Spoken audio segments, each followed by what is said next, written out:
So the question is, what if a leader serves not for salary, or prestige, or legacy? What if they serve with an intention to do good?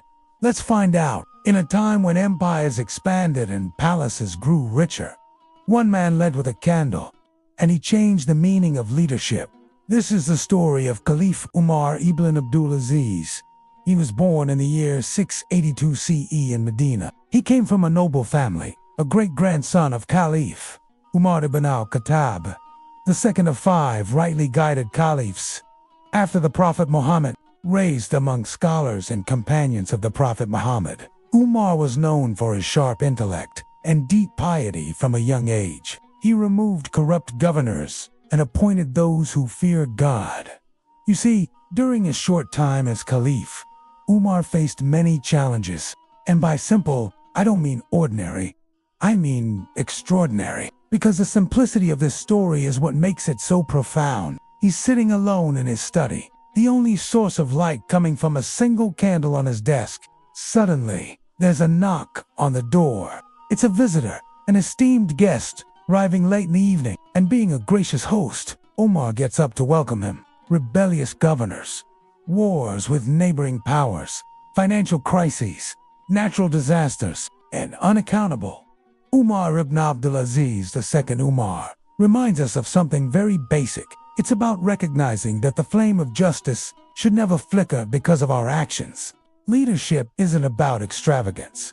It's about service. It's about separating public resources from personal needs. Remember his humility, his courage, and his unwavering commitment to justice.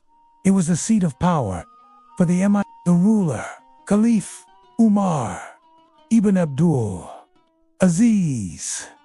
Time a quiet night in the palace. Setting the stage, you might say, yet when he died, his widow found only 2 pieces of silver in his treasury. Every one of us can make a difference. All it takes is a little courage and a lot of heart. Leadership is not about indulging in luxury. It's about sacrificing comfort for principle. It's about choosing humility over extravagance, justice over injustice, and service over self. He showed us that, even in the darkest of times, one man with a candle of justice can illuminate the path for many. Where was the wealth? Where were the treasures of the empire? Are we content to let our candles burn brightly for ourselves? Or are we willing to dim them to bring light to others? He led with sincerity, even if it meant dimming his own light. And in doing so, he left an indelible mark on history. And subscribe to Golden Morals for more timeless tales of wisdom, justice, and honor from the Golden Age. Until next time, keep shining your light. Let it guide you and those around you towards a better, more just world. What does this story tell us about leadership, about justice, and how should we remember it, especially today? May it remind us that true leadership lies not in the size of our flames, but in the strength of our convictions. It is a call to action for each of us to uphold the values of justice and to stand against injustice whenever and wherever we see it. No, that would be too easy, too expected. Instead, he blows out the first candle, leaving them both in darkness. They have the same struggles, the same temptations, and the same responsibilities as the rest of us. Second, it teaches us that true leadership isn't about grandiosity or extravagance.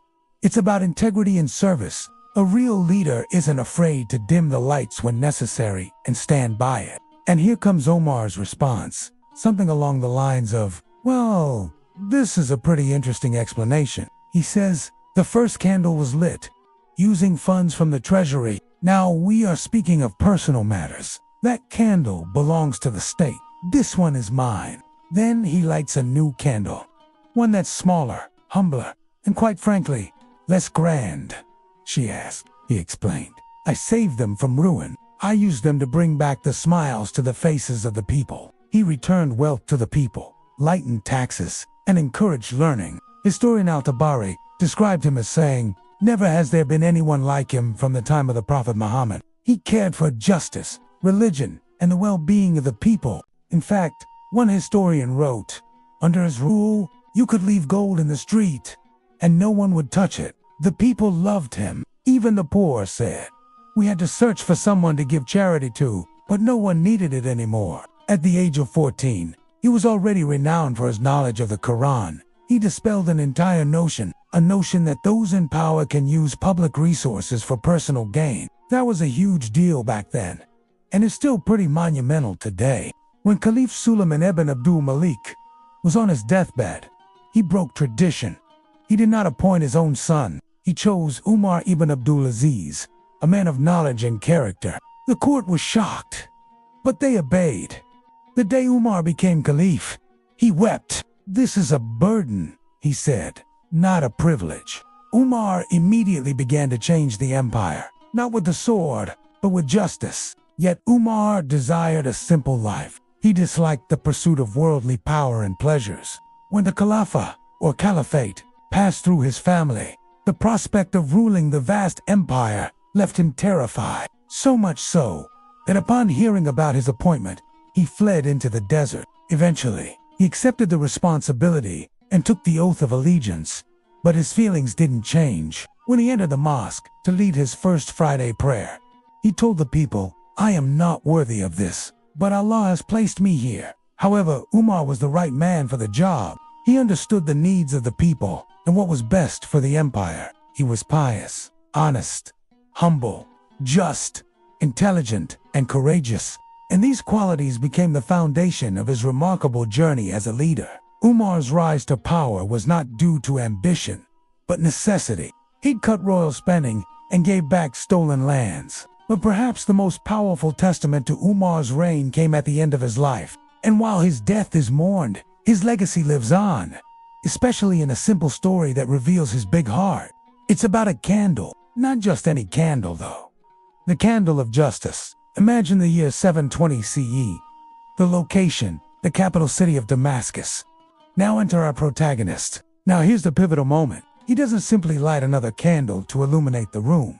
The guest is understandably confused. He asks the obvious question, "Why have you changed the candle?" And just like that, he blew away more than just a flame of a candle. You see, in a world where leaders are often seen as larger-than-life figures, untouchable, and yes, it is about having the courage to blow out the grand candle when necessary and switch to a humbler one. The next time you see a leader using public resources for personal gain or blowing out the candle of justice for their own convenience, remember the second Umar.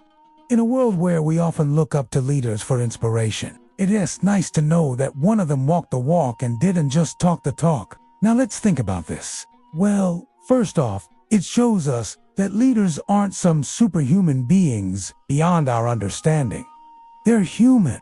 And finally, it reminds us that we all have a role to play in upholding justice, not just leaders. This story serves as a reminder for leaders to be accountable, to be transparent, and to put service before self. The legacy of Umar ibn Abdul Aziz continues to inspire centuries later because it carries a simple yet profound message. Perhaps the story of the candle serves as a reminder that the greatest leaders are often defined not by the grandeur of their lifestyle, but by the integrity of their actions. In the tapestry of history, Umar's story stands out as a beacon of light. As we reflect on his life and legacy, let us ask ourselves, what kind of light do we want to shine in the world? Umar ibn Abdul Aziz may have stepped into his role unexpectedly, but he stepped up. So let us remember the story of the candle of justice. If this story has inspired you, share it with others.